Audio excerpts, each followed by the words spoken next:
Hi. So are you too sensitive? क्या आप मेरी तरह बहुत ज़्यादा सेंसिटिव हो?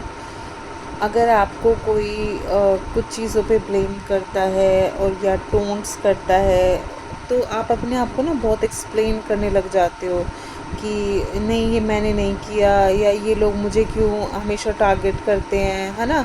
आप बहुत ज़्यादा पर्सनली लेते हो और आप हर्ट होते हो। तो मैं आपको ना, जो मेरी थेरेपिस्ट ने बताई और जिससे मुझे बहुत रिलीफ फील हुआ, मैं वो टिप्स आपसे शेयर करना चाहूँगी। कि जैसे क्या होता है, कई बार हमने कुछ भी नहीं किया होता या हमने किया भी होता है तो उसको ना कुछ ज़्यादा बढ़ा चढ़ा के दिखाया जाता है ना?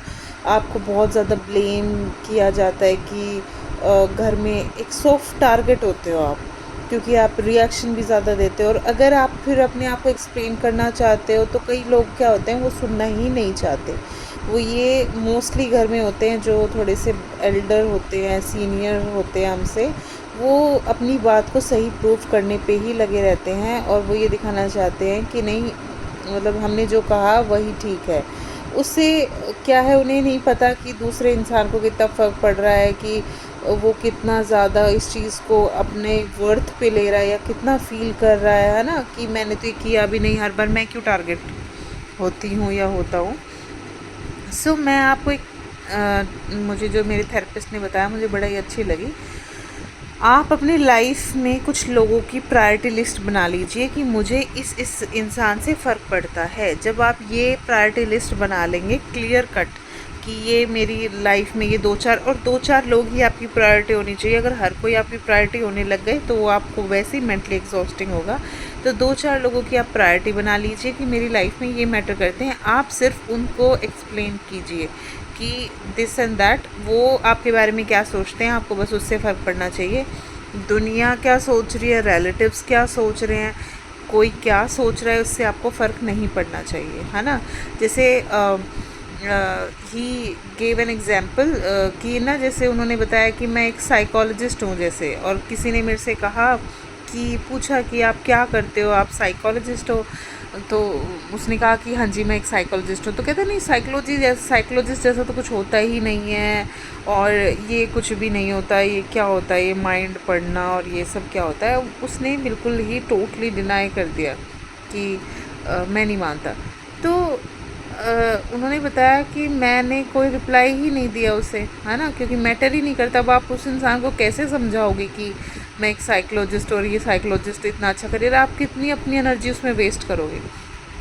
फिर उसने और भी बातें शुरू कर दी बच्चों के बारे में, औरतों के बारे में, कहने की ये कुछ नहीं होता, औरतों को तो ऐसे रखना चाहिए, बच्चों को ऐसे रखना चाहिए। तो एज अ साइकोलॉजिस्ट उनको कितना ट्रिगर करेगी ये बात, क्योंकि वो बहुत जल्दी इस चीज़ से ट्रिगर हो रहे हैं। ट्रिगर तो नहीं होते साइकोलॉजिस्ट, पर उन्हें कितनी ये अफेक्ट कर रही है बात, है ना? कि यार ये कैसे बात कर रहा है। स्टिल ही स्टेड साइलेंट, क्योंकि उन्हें पता है कि भाई इस इंसान को मैं क्या ही समझाऊंगा। तो मेरे दिमाग में एक क्वेश्चन आया कि सर, वो तो बाहर का इंसान है, आप उसको उसको तो आप इग्नोर कर सकते हो सब, आप घर में कैसे कर सकते हो, है ना? पर घर में भी क्या है, आपको करना पड़ेगा इग्नोर। क्यों? क्योंकि अगर आपने रिस्पॉन्स दे भी दिया तो उससे वो जो एक्शंस करेंगे या बात नहीं मानेंगे या आपको चुप करा दिया जाएगा बीच में, उससे आप मेंटली बहुत ज़्यादा अफेक्ट होगे। इसलिए ऐसे लोगों को ना आप सिंपली एंड सिंपली इग्नोर कर सकते हो। आपको अपनी वैल्यू पता होनी चाहिए कि मैं क्या हूँ। जैसे एक छोटे बच्चे को हम कोई चीज़ दिलाते हैं, कुछ भी सामान, वो ज़िद कर रहा है कि हमें ये दिलाओ, हमें ये दिलाओ, पापा ये दिलाओ, और पापा ने कहा बेटा पैसे नहीं है अभी, और बच्चे ने कहा आप तो बहुत गंदे हो, आप मुझे कुछ नहीं दिलाते। तो पापा को पता है ना कि भाई मैं, मजबूरी है मेरी, इसलिए मैं नहीं दिला पा रहा। वो बच्चे की बात को दिल पे नहीं लेंगे। ऐसे ही आपको अपने बारे में अगर पता होगा कि भाई मैं ठीक हूँ यहाँ पे, और ये लोग नहीं मान रहे तो नहीं मान रहे, वो हमारी चीज़ हाथ में नहीं है। बस आपको 2-3 जगह वहाँ रिएक्ट करना है जहाँ आपके लिए बहुत ज़रूरी है, जहाँ आपको लगता है कि यहाँ मेरा स्टैंड लेना बहुत ज़रूरी है, वहाँ पे आप रिएक्ट कीजिए। और अपने आप को थोड़ा सा, जब आप ये समझ लोगे ना कि इस इंसान को मैं समझा ही नहीं सकता, या इसकी अपनी एक मतलब मेंटल इसका बैरियर है, इससे आगे बढ़ ही नहीं पाएगा। फॉर एग्ज़ाम्पल किसी में किसी में ईगो इतनी ज़्यादा है कि उसको छोटी सी बात ही इतनी हर्ट कर जाती है ना? तो उसकी ईगो इतनी फ्रेजाइल है, तो वो आपकी छोटी सी बात पे ही हर्ट हो जाएगा। तो इस इंसान का आपको पता है, तो आपको क्यों किसी की ईगो हर्ट करनी है, और क्यों आपको उस इंसान के जाकर टक्कर मारनी है। तो जब आपको पता चल जाएगा ना कि ये इस टाइप का इंसान है, इसको आप इससे ज़्यादा नहीं समझा सकते, या ये इस बात को इस तरह से लेगा, तो आपके लिए बेटर हो जाएगा जब आप खुद को समझने स्टार्ट कर दोगे। आपके हाथ में आपका रिएक्शन है और कुछ भी नहीं है।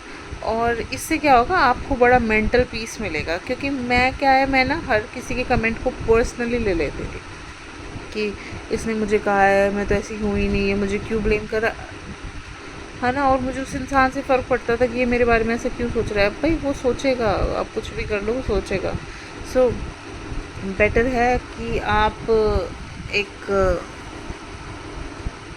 बाउंड्री क्रिएट कर लें, और आप कोई बहुत ज़्यादा ना उसको वो ना दे, रिस्पॉन्स ना दे, कन्फ्रंट मत करो।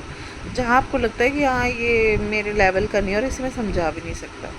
सो ये आपकी मेंटल पीस के लिए बहुत बेटर होगा। Thank you.